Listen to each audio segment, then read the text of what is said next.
This is ZNS Total Sports, brought to you by Thurs Diagnostic Center.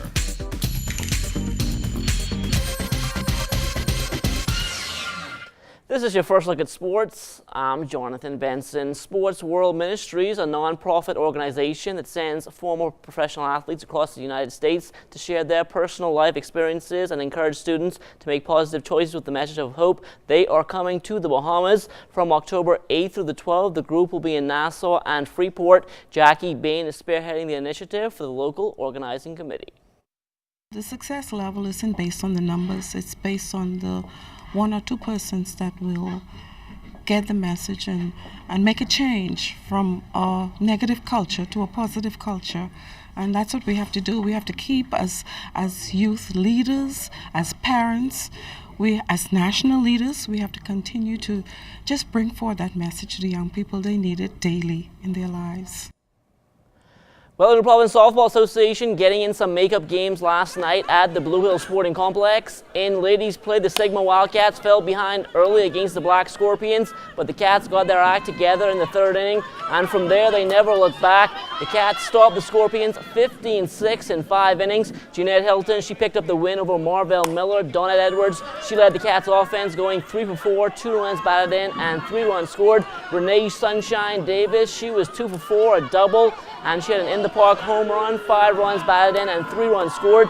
Hilton helped her own cause as well, going 2 for 4 with 2 doubles, an RBI and 3 runs scored. For the Scorpions, Kara Curtis was 1 for 3, a triple, an RBI and a run scored. Now the MPSA was supposed to have a doubleheader on tap tonight, but because of wet field conditions, those games have been postponed. League action will now take a break for the holiday and return to the park next week, Tuesday. Well, men's Government League hoops action also back on the floor last night at the Donald Davis Gym. The Toronto West Cybots took to the court first against the Police Enforcers, and the Cybots took control of the game from early on. They outscored the Enforcers 17-11 in the first quarter. That lead increased to 37-25 at the break. At the end of 3, the Cybots were clicking on all cylinders, up 63-37, and from there they would coast to an 84-58 victory. Adon Charlo led 5 Cybots in double figures. He finished up with a double, tallying 22 points and 17 boards. Elkin Sherman followed with 14 points. Valentino Simmons added 12, while Billy the Kid Sands and Giorgio Walks chipped in with 10 apiece. Landrell Gibson scored a side-high 16 points for the Enforcers. Tino Colby followed with 12, while Reynold Culmer, he added 10. After 2 days off, Team Bahamas was back in the pool today at the World Swimming Championships in Barcelona, Spain.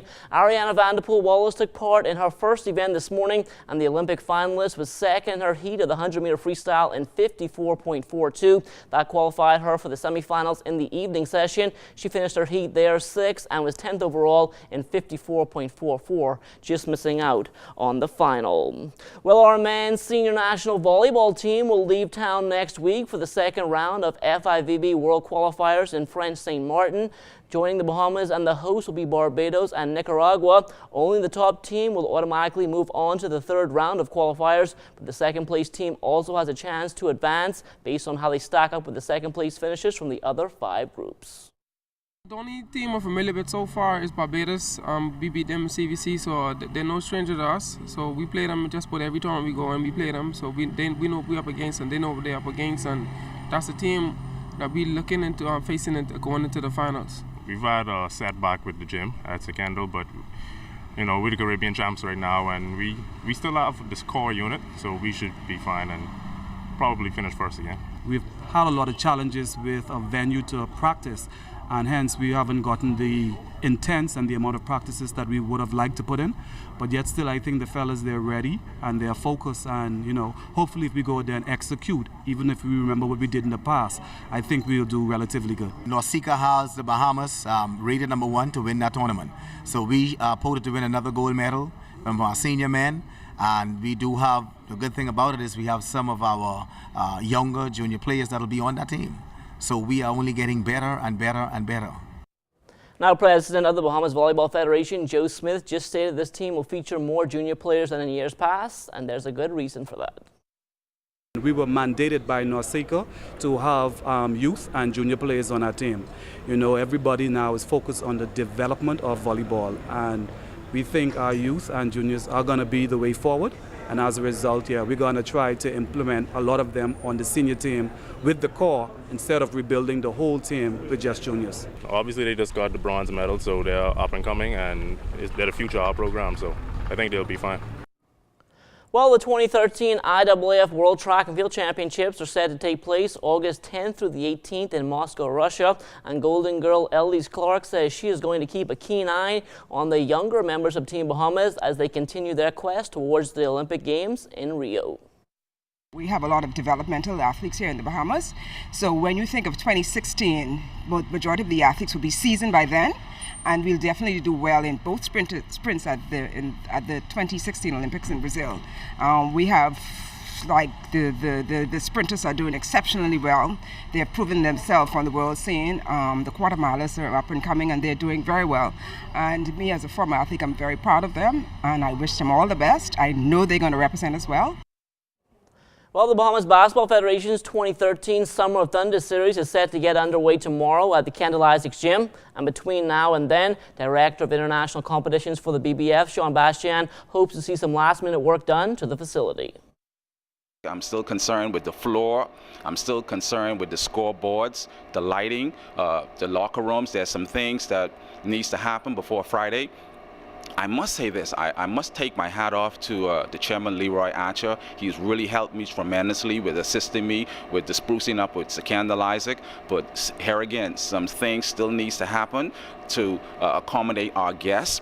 And as I said, the $1 million programs that are going to be gracing our shores. Now included in this year's Summer of Thunder Series will be the Maryland Terrapins, and those games which run between August 6th and 9th, you don't want to miss. We have our very own Shaquille Shaq Claire that will be coming home and showcasing his skills. Bahamas, we have an opportunity to see this young man play in our very own backyard. Other than that, he's a high prospect to go to the next level, which is NBA. If we don't take advantage of this opportunity and support him, to come out and support him, we're going to miss that opportunity. We'll be watching him on TV. Well, Sports World Ministries intends to bring a handful of former pro athletes to the Bahamas October 8th through the 12th to take part in the organization's first event ever to be held outside of the United States.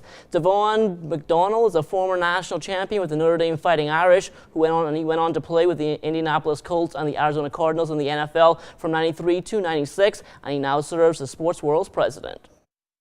Sports World is a national organization based out of the United States, and what our mission said, we send professional athletes to share personal life experiences with students, helping them to recognize the consequences of their choices while challenging them with a message of hope. It's a Christian-based message. However, in the U.S., the constraint keeping the religion thing down is a lot more stringent there than it is here.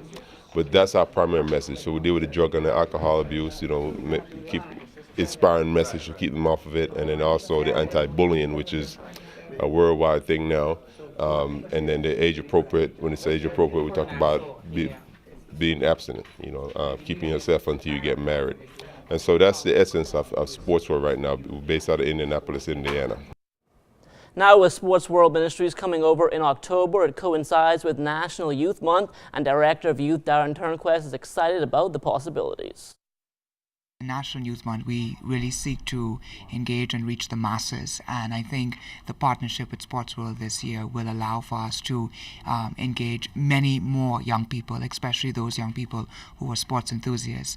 I've had an opportunity to look at the calendar of events that's going to be happening during the visit, and to say the least, I am ecstatic, I'm excited, and of course we're sharing this opportunity in the Commonwealth of the Bahamas with like-minded people who are passionate about young people as well.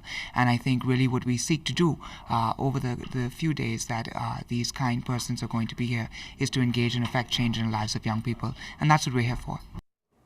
Well, the countdown is on for the 71st annual Rollville Exuma Class C Regatta. Actual competition won't get underway until Saturday, but onshore activities get into full gear come tomorrow. This year, I'm very, very impressed with the preparations that we have. Two teams, one in Rollville and one here in Nassau with descendants from Rollville. They've been putting together, the ladies have been practicing, they've got some dance routines, they've got the plaiting of the maypole, we've got the greasy pole, we've got a watermelon eating contest, we've got a pineapple eating contest, we've got a back to the 60s look, they've got an androsia look. and so kids dance, fireworks, junk canoe. Very, very exciting time in Rollville this year. Now, Rollville is one of 2 Class C regattas taking place in Exuma this Emancipation Day holiday weekend. The other, of course, is in Black Point. With this in mind, we asked Rollville Commodore Dwight Hart how this affects the level of competition at both regattas. You can always make an argument that one may affect the other, but in fact, I think because of the amount of C-Class boats that are available, and with Rollville and Black Point being primarily a C-Class regatta, I think that we do have enough boats to go around because, at the National Family Island Regatta, there's about 30-something boats entered for that. Well, you can't ever accommodate that many boats in a Rollville or Black Point. And so if we're able to split those boats, I think we can both of us pull off a good regatta. And that will do it for sports, but stay tuned. There's more to come after the break.